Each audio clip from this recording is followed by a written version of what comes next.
registro X390 do SPED-ECF. O SPED-ECF, aquele SPED anual, é uma obrigação acessória tributária e, se não for cumprida, se transforma em uma obrigação principal totalmente passível de multa, tá? Eu sou Verônica Barreto e eu ensino SPED do absoluto zero ao registro 9.999. Nesse vídeo eu vou te mostrar o passo a passo e vou te dar ainda duas opções para fazer o preenchimento desse registro. Se você já fazia SPED-ECF e acha que fazia certo, presta atenção na parte teórica, que é bem pequenininha, tem duas observações super importantes sobre esses dois registros que eu garanto que você não sabia. Vamos para o passo a passo.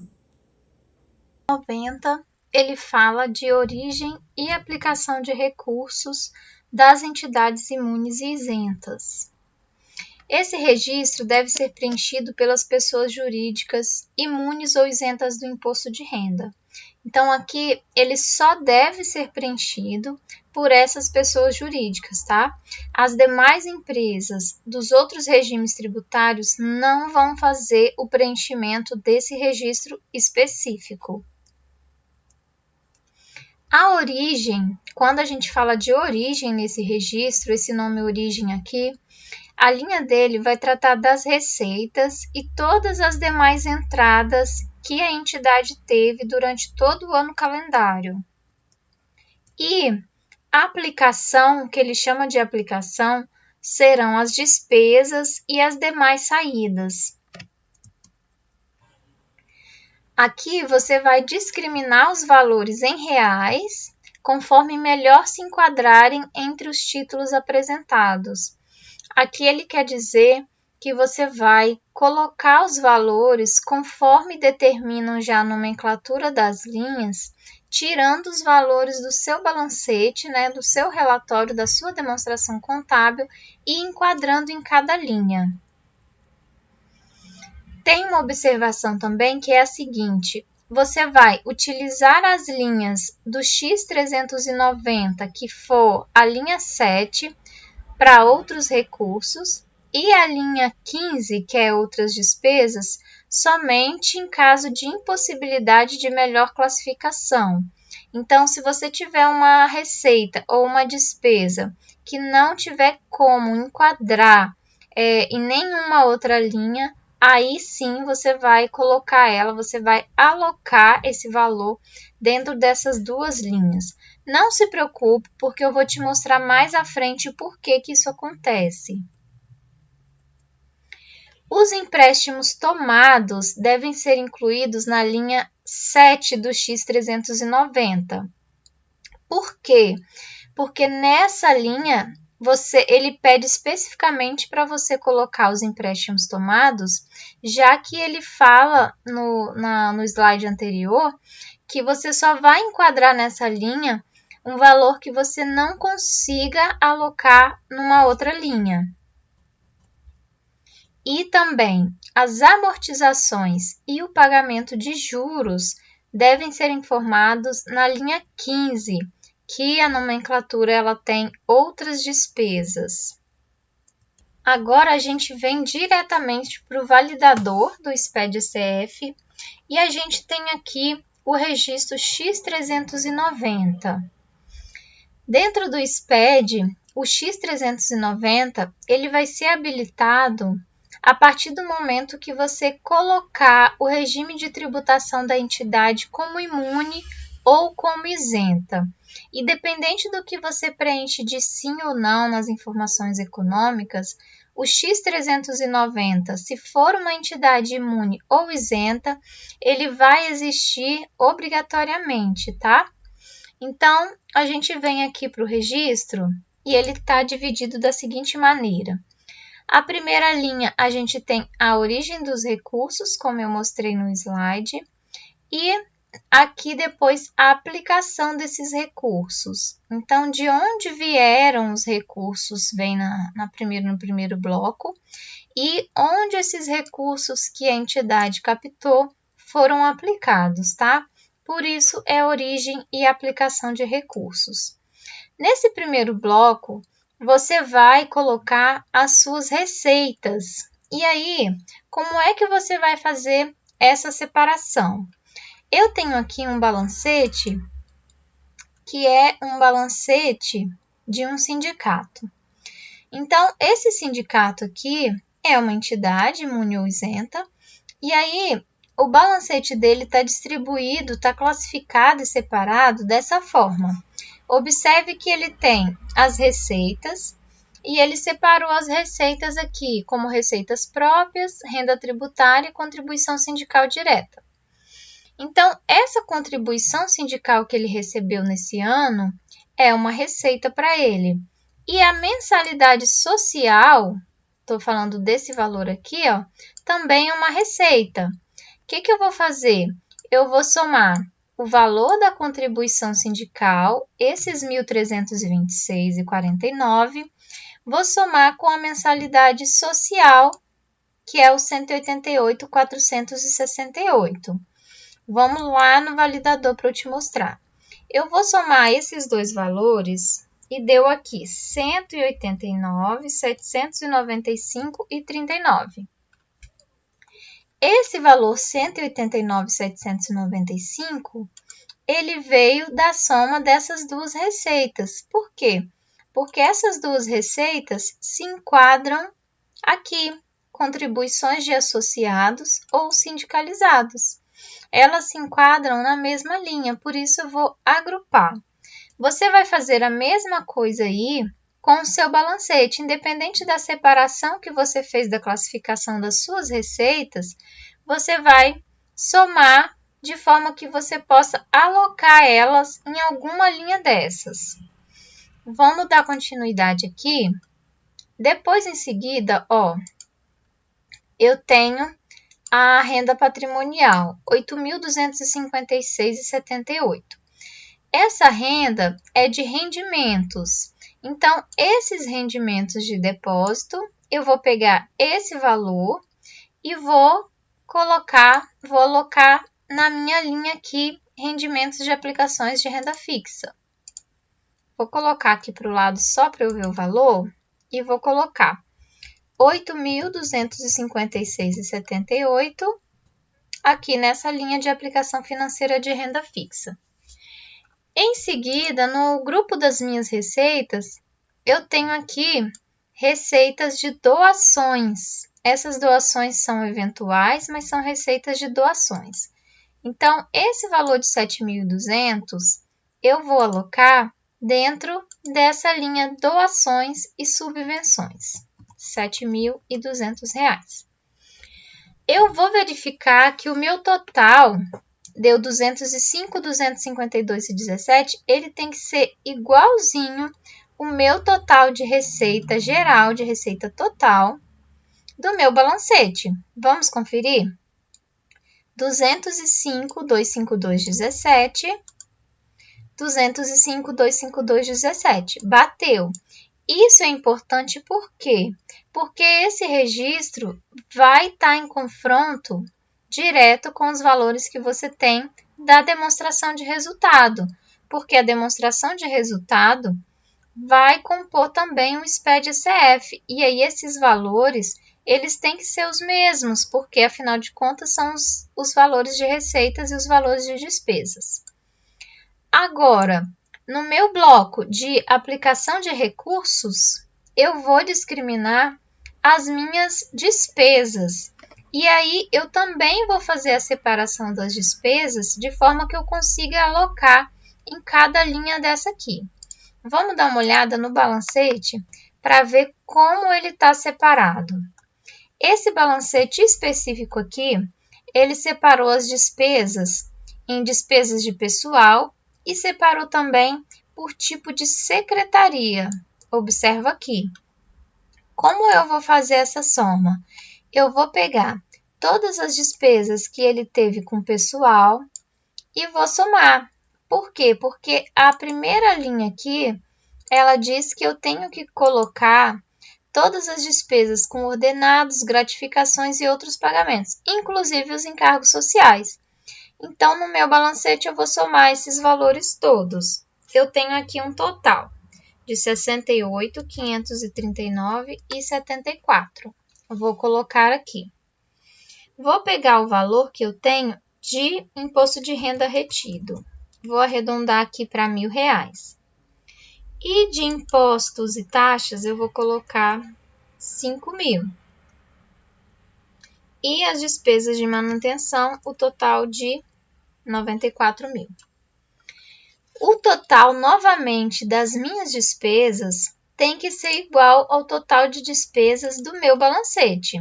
Olha, o meu grupo de despesas, qual foi o total? 168.539,34. Tem que estar igualzinho no meu subtotal aqui da aplicação de recursos. Por quê? Porque vai bater com a minha demonstração de resultado. Então, eu tive um superávit de 36.712,43, que vai estar igualzinho o superávit do meu balancete. Agora aqui, a gente tem que fazer uma grande observação. Nessa linha, lembra que quando eu mostrei lá na apresentação, ele fala que essa linha 7 de outros recursos, você só vai utilizar se você não conseguir alocar as receitas nenhuma dessas outras linhas anteriores aqui. Ok. E também que você só vai utilizar a linha 15, que é a linha de outras despesas, se você não conseguir alocar a despesa em nenhuma dessas outras linhas. Exatamente. Só que ele também tem a observação para cada linha dessa, conforme a gente viu na apresentação anterior. A grande observação aqui é que essa linha de doações e subvenções, se você tiver na entidade a contabilização das doações, tudo bem, você vai colocar nessa linha 6.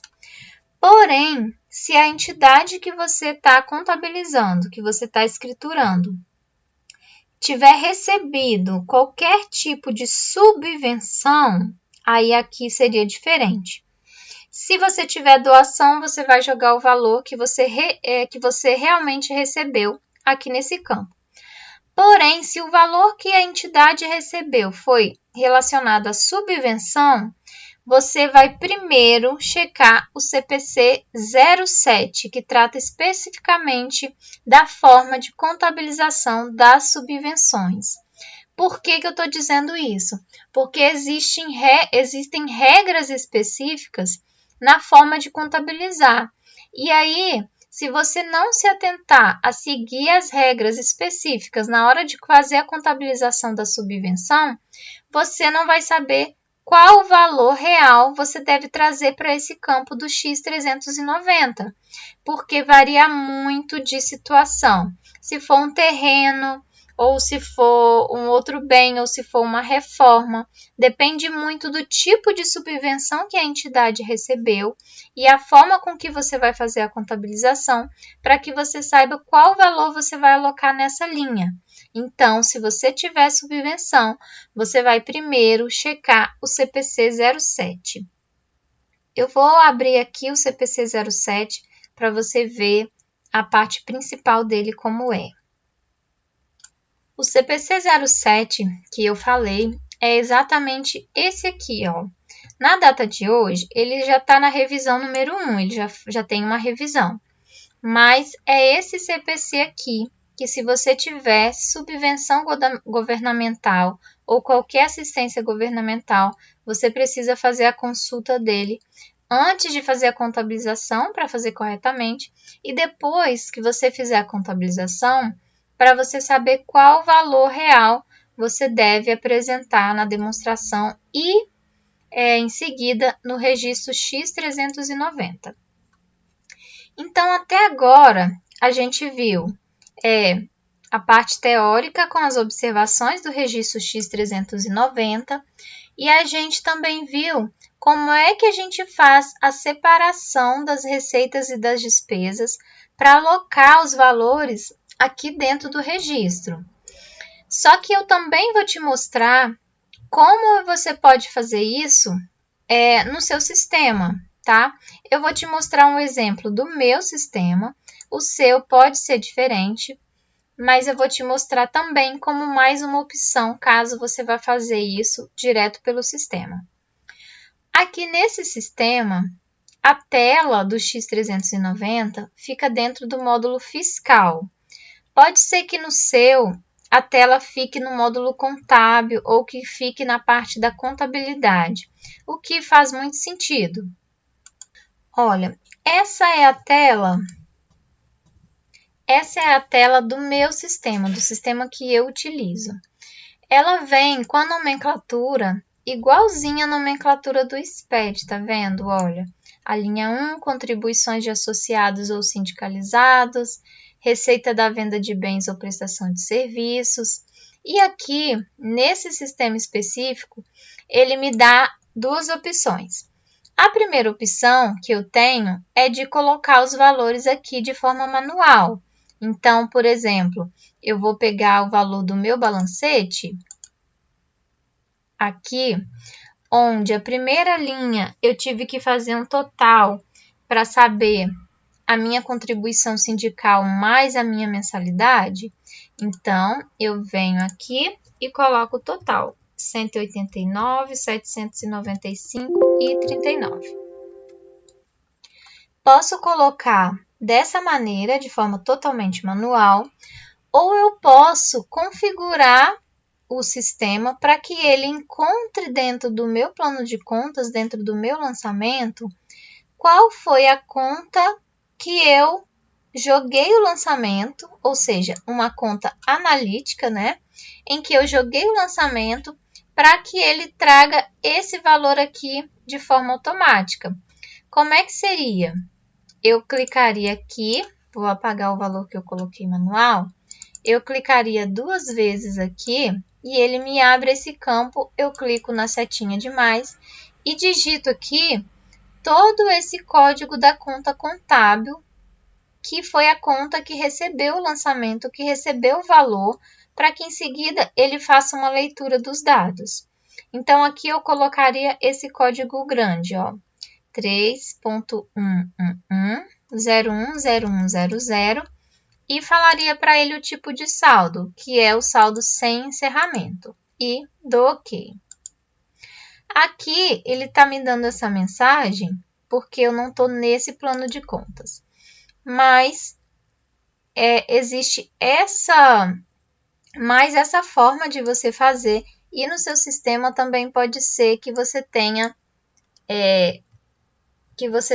essa forma de lançar. Então, dentro do seu sistema, pode ser que esteja em um outro módulo, pode ser que você tenha que fazer uma configuração um pouco diferente, mas pode ser que seja parecida, e aí você já sabe como que ele vai fazer para poder levar esses valores, né, a separação desses valores, para que quando você faça a geração do arquivo do SPED-SF, ele já exporte. E aí, se você lançar pelo seu sistema, ele já traria todos esses valores aqui de forma automática, já traria esses valores. Mas, com um adendo, você sempre vai precisar conferir tanto o total das suas receitas, para verificar se fez, se bateu, se está correto, e o total das despesas, que nesse caso são origem e aplicação de recursos. E conferir se o valor do resultado, que é o superávit ou déficit aqui embaixo, se ele está batendo com a sua demonstração de resultado.